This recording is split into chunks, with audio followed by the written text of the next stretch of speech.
Commissioners Court of Brazos County will meet in regular session May the 11th, 2021, 10 a.m. Commissioners Courtroom, County Administration Building, 200 South Texas Avenue, Suite 106.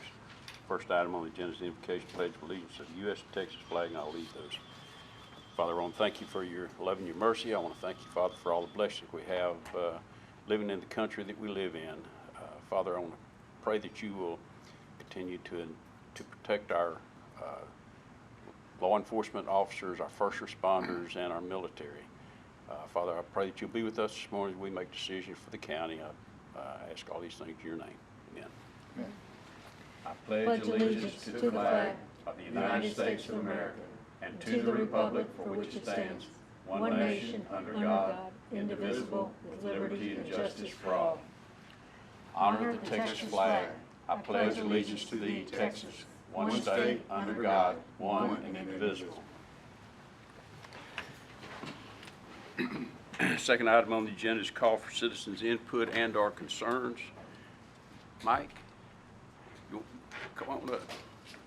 Mike, so hard to recognize you behind that. Can I take it off while I'm speaking? Okay. It's kind of okay. This is a real mask here.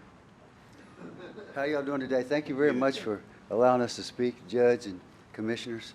I appreciate the opportunity. I'd like to talk about three different things in the beginning here, and then later on I'd like to mention something about the Relish campus deal that y'all are working on. First of all, I'm a Vietnam veteran, and I was a helicopter pilot. I got 1,000 combat hours in Vietnam. And I'm not wearing this bald head because I want to. It's because of Agent Orange. So I'm a victim of Agent Orange. Although they didn't get me in country, they got me now. And there's a bunch of us here in our town. I think there's about 10,000 veterans that reside here. Plus A&M's had some of the highest numbers of officers in the military of even of the services of the Armed Forces schools. So we have a lot to be thankful for. And in this day and time, I think history is trying to be covered up or reverted or whatever you want to call it. But it's very important, and it never came to mind to me so as it did when Mr. Mancuso bought this helicopter here to downtown Bryan and displayed it. It's a real live veteran. It actually flew in Vietnam. It's got about 1,500 hours in Vietnam, and we have the unit names and everything, and there's people here in town that flew it in Vietnam. And when my grandkids saw that thing, I mean, it was an instant, well, we didn't know who you were, you know, we didn't know what you had done. And it's important for people, especially your relatives and your friends, to understand not only where you've been, but where the people like me have been, that we wouldn't be here if it wasn't for World War II and the things that I didn't volunteer. I was drafted. A lot of people are drafted, and we just go, you know. And you can say the government made the wrong decision, but we did what we were told to do. We did what we had to do. We didn't have, as a matter of fact, you had a choice. When you were drafted, you could go to Canada, you could go to jail for 5 years, or you could go in. That was the choices we had. But anyway, it's so important to do what Charlie has done to relate that kind of thing to many people as possible. And what I wanted to do is, besides thanks Charlie for what he's done, is I did the Veterans Parade in downtown Bryan for 10 years for the Rotary Club, and I think that probably ought to come back, especially nowadays when people are trying to just forget about what we've done, what everybody's done for the country. I don't mean just the military, but the police and everybody who sacrificed so much and get so little credit for what they've done. And we need a sponsor for it. If y'all sponsor it, I'll be glad to run it. I've done it by myself before for the whole 10 years. And I want to thank Commissioner Ford. He's been involved in a project that I'm working on the Navasota River flooding. And it may seem like a minor thing because people say, well, you're in the floodplain anyway, you shouldn't be complaining. But the water's not coming from rain natural. It's coming from the operation of Lake Limestone. And what Commissioner Ford did for us is he set up a first meeting with the management so we could figure out where they were coming from, what they were doing, and how we could best try to work with what they're doing and try to change what they're doing, because they're absolutely responsible for the damage, not only to our property, but your property. The roads, the bridges, everything along the Navasota River, on both sides, all up and down. So I want to thank him because we've made a lot of progress since he got us that first meeting. Now, the people at the Brazos River Authority don't like it, but we've written the governor's involved, chancellor's involved, all kinds of people involved. And that's what it takes to get something turned around. We're not asking to shut the water off at Navasota, at Lake Limestone. We're asking to let's be accommodating, like they do at Granbury, like they do at other places in the state of Texas. Even the BRA runs Lake Granbury, and they don't flood the city of Granbury, nor do they flood downstream. So we're not being unreasonable. We're just asking for help, and he started it off. If he hadn't kicked it off, we'd have never known what to do. Thank y'all very much and appreciate what you do. Okay, Mike, thank you. Any other citizen? Charles, come up.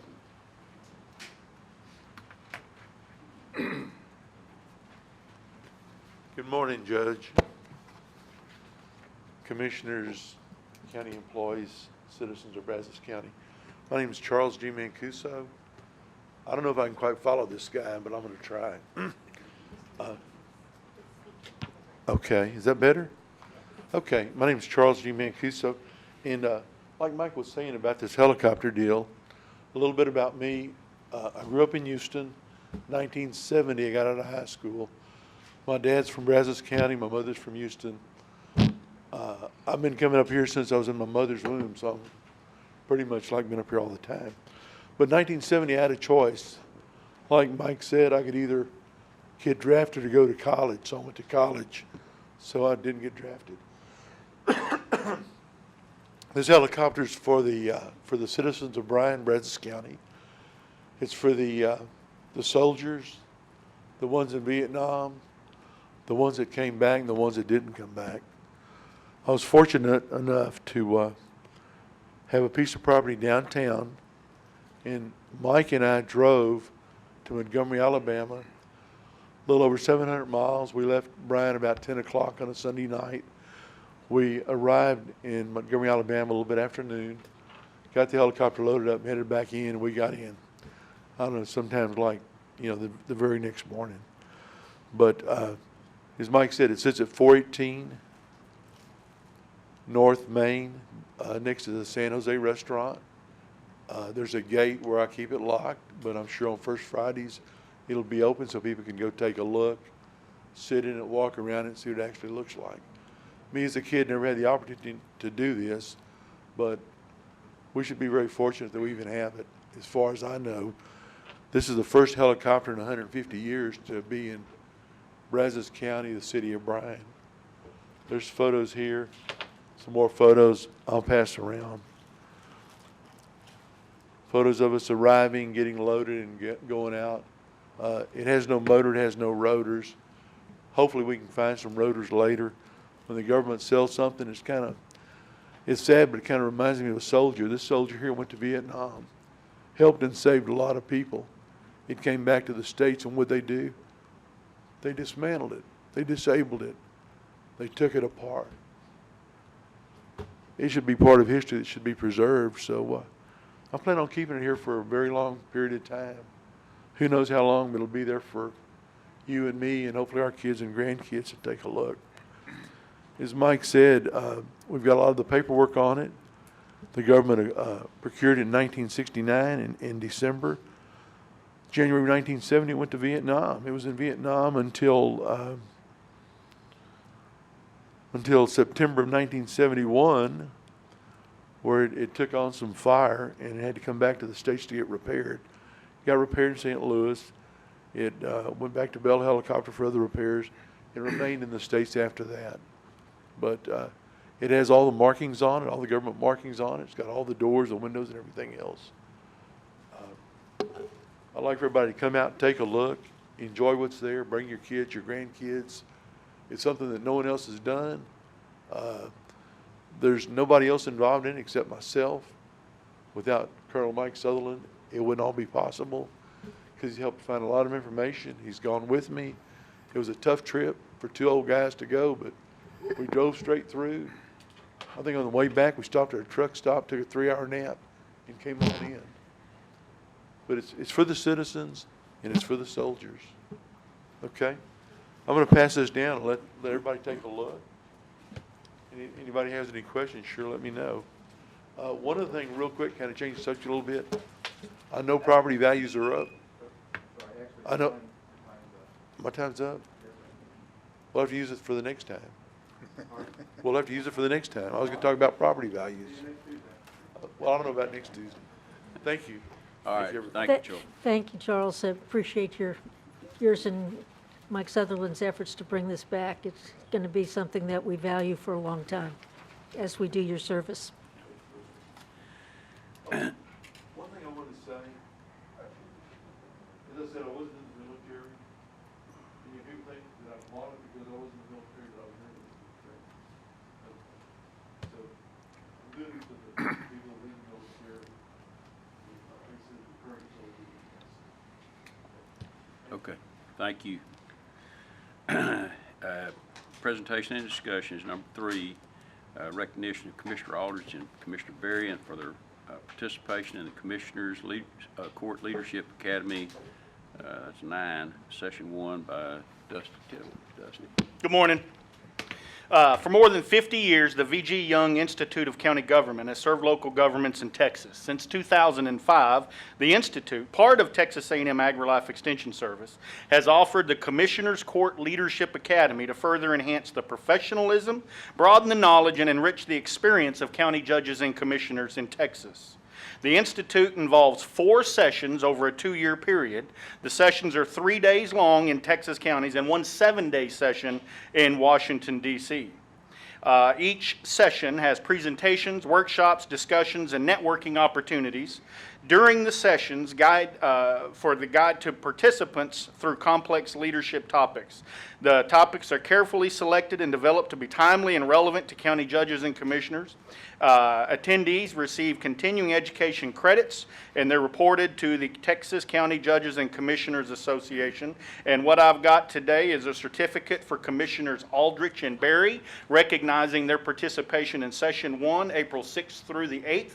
And they each received 12 hours of educational training. So thank you for moving forward and getting better at your job in these trainings. I think everyone that has a job should continue to be looking to improve their knowledge and ability. So completions, hand them here, bring them to you. What's preferred? There you go. That's all that I had. All right, thank you. Side note, the building has come along nicely. Thank you very much. We appreciate it. We're looking forward to being in it. So Okay. All go right. by and peek at it. All right. Commissioner Leadership is a good program. I was in Class 2. Kenny Mallard was Commissioner at the time. He was in 1, so he convinced me that I needed to go, and I did, and it was a good class. We enjoyed it. It was. I also want to say that the late Sammy Catalina went through it, and Yeah, so he did sure did. Commissioner Irma Cawley. So it was something that I wanted to do and aspired to. So thank you for V.G. Young for putting it on. Right. I know y'all will enjoy the others, Yeah. the other sessions of it, so thank you, Dusty. We'll consider and take action on agenda items 4 through 20. Number 4 is request from Facility Services for a payment authorization to All Star Pest Control for yearly termite inspection to the Booneville Heritage Park cabin in the amount of $300. The purchase order was not obtained in advance. Move to approve. Second. Motion made, seconded, discussion. All in favor say aye. Aye. Opposed? None motion carries. Number 5 is second amendment of the second reinstatement of the interlocal agreement between construction, acquisition, implementation, operation, and maintenance of the Brazos Valley Wide Area Communications System, BVWAX, and the second amendment to the interlocal agreement to the managing entity by BVCOG. Move approval. Second. Motion made, seconded, discussion. All in favor say aye. Aye. Aye. Opposed? None motion carries. Number 6 is approval of Chapter 381 agreement with Relish Campus Data and Research Center, LLC. Move approval. Second. Motion made, seconded, discussion. All in favor say aye. Aye. Opposed? None motion carries. Number 7 is approval of Quick Fix Lite of index books and archival digitalization of criminal fee indexes with co-file utilizing TextMouse 183602 contract. Move approval. Second. Motion made, seconded, discussion. All in favor say aye. Aye. Opposed? None motion carries. Number 8 is approval of amendment number 1 for agreement 21-007R portable toilet rentals with Texas Commercial Waste. Amendment is to remove the 8403 Old Reliance Road and add Chaco Canyon Yard to Indian Lakes and 21555 Kathy Fleming Road. Move approval. Second. Motion made, seconded, discussion. All in favor say aye. Aye. Opposed? None motion carries. Number 9 is approval of service contract CIP 21554 for dispatch console replacement Sheriff's Office with Texas Communications in the amount of $133,814.60 utilizing the HGAC RA 0518 contract. Move approval. Second. Motion made, seconded, discussion. All in favor say aye. Aye. Opposed? None motion carries. Number 10 is approval of service contract CIP 21612 AV upgrade for the 361st and 272nd District Courts with Avanex in the amount of $302,062.91 utilizing TAMU Multimedia Contract C 2020-1408. Move approval. Second. Motion made, seconded, discussion. All in favor say aye. Opposed? None motion carries. Number 11 is award of RFP CIP 21617 replacement of various roofs. Phase 1 recommended award is Lessman Roofing and Sheet Metal LLC. Move approval. Second. Motion made, seconded, discussion. All in favor say aye. Aye. Opposed? None motion carries. Number 12 is renewal of 22-003R for legal representation of indigent juvenile defense with Gendron Thibodeau. Move approval. Second. Motion made, seconded, discussion. All in favor say aye. Aye. Opposed? None motion carries. Number 13 is approval of contract renewal 22-004R, third-party guardianship services with Family Elder Care, Inc. Move approval. Second.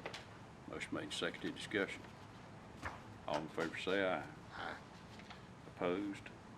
None motion carries. Number 14 is approval of final plat Treasure Hills Block 1, lots 12R1 through 12R3, being a replat of Treasure Hills Block 1, Lot 12, Volume 4929, page 127, 6.831 acres, Maria Kagan League A-28, and Augustus Williams League A-58, Brian E.T.J., Brazos County, Texas, a request for a variance, an amendment to omit 10 feet PUE requirement along the new side lots accommodates this replat. Sites located in precinct 2.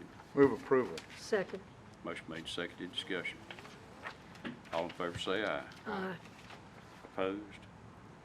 None motion carries. Number 15, request from Road and Bridge Department regarding following personnel change with effective date May 15, 2021.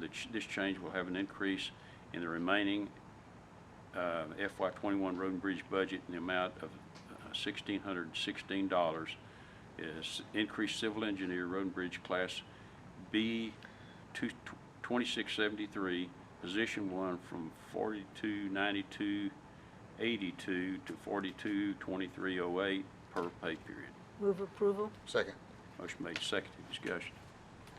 All in favor say aye. Aye. Opposed? None motion carries. Number 16 is request to approve PFM arbitrage rebate and yield restriction compliance analysis reports for the following: A, certificates of obligation, Series 2009, B, limited tax refunding bonds, Series 2009, and C, certificates of obligation, Series 2015. Move approval. Second. Motion made, seconded, discussion. All in favor say aye. Aye. Opposed? None motion carries.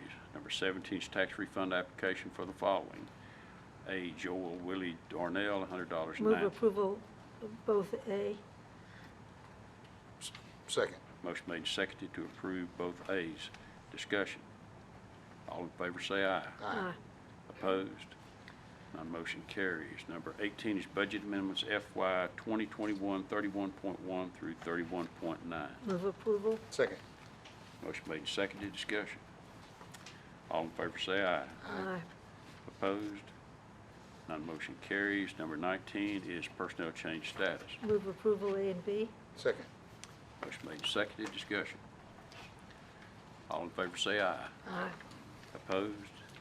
None motion carries. Number 20 is payment of claims. Claim to be paid by Brazos County, claim number 8107327 through claim number 8107442 and claim number 9001834 through claim number 9001881. Move approval. Second. Motion made and seconded. Discussion. All in favor say aye. Aye. Opposed? None motion carries. We're going to skip down to number 23, Juvenile Director's Report on Detention Population. I'd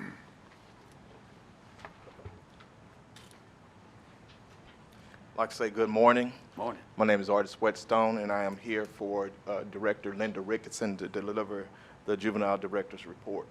The population of detention right now is 22, with 19 males, 3 females. We have 9 in medical isolation per protocol, and we have 24 on electronic monitor. And that's the end of the report. Thank you. Thank you, Artis. Number 24, Sheriff's Report on Inmate Population. Paul. Good morning, Judge, Commissioners. Morning. Today's total population in the jail is at 557. That's 507 males, 50 females. Currently have 37 on electronic monitoring with 11 pending, 0 positive inmates, 0 quarantine, and we still stand at 3 with employees that are still out. That's for the report. Thank you. Number 25 is announcement of interest items and possible future agenda topics.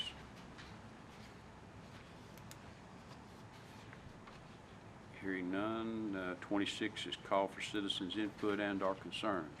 Charles, you want to speak again? Thank you, Charles G. Mancuso. I was thinking instead of coming back next Tuesday, I'd just go ahead and take care of it now. I want to talk about taxes. I know the tax rate has not gone up in quite a while, but the values keep climbing and climbing. I understand they're getting even worse. And I was just thinking it'd be such a great idea if maybe we could even have a little bit of a tax cut, because so many people have experienced hardships, not working, not having income in, people being ill. COVID's affected a lot of people and a lot of businesses. Just an idea, but you know, if we maybe cut it a few pennies, it would be a great incentive, and I think the value is going to greatly overcome any loss at all. The other thing I want to talk about is law enforcement. We need to help law enforcement however we can. If we need more vehicles on the road, let's get them. If we need more personnel, let's get them. More training, more equipment, whatever. It's not a place to cut. At least I don't think it's a place to cut. I mean, I like to see law enforcement out. I like to see them, you know, doing their job and be there when we need them. And I certainly appreciate what the judge, the commissioners, and the county employees have done. And as far as the service, whenever I need service, they've been very good. They've been very responsive. You know, if it's a loose animal, if it's a fire or vandalism or whatever. So I appreciate what they've done. And all I can say is keep up the good work. We're out there for you guys. Okay? Thank you very much. All right. Thank you, I Charles. just want to say that we did cut the tax rate last year. We did cut the tax rate last year. All right. Thank you. Hey, 2 years in a row would be great. See what we can Mike, do. did you have something you wanted to? Yes, I wanted to talk on Sure. number 6.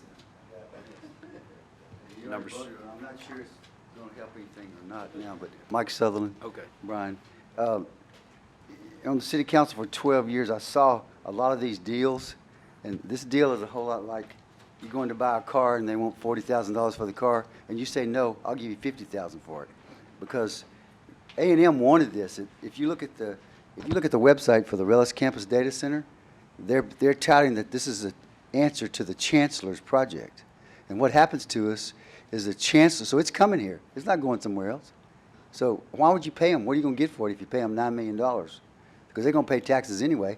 And the chancellor, the way A&M does this all the time, is they get the property, they rent it to these guys, and they don't pay anything. you pay them for everything that's going on. So I don't know if that can be reconsidered, but we need the money later on. I mean, it's our taxpayer money that's going to these guys, and that could be used for some projects. You got roads and all kinds of stuff we got money that we need for. So I just appreciate if y'all would consider that. Thank you very much. Okay, thank you. We will move back up to number 21 and convene an executive session pursuant to Texas Government Code 551.087, Texas Government Code for deliberation regarding economic development negotiations. The three of us will, Irma is on the line. We'll call you, Irma, when we get in there from the other phone.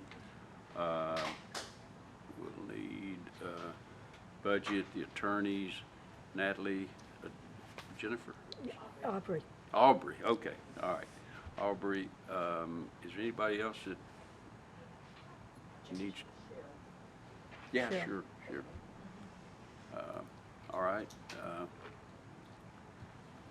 And the time is 10:26.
You ready?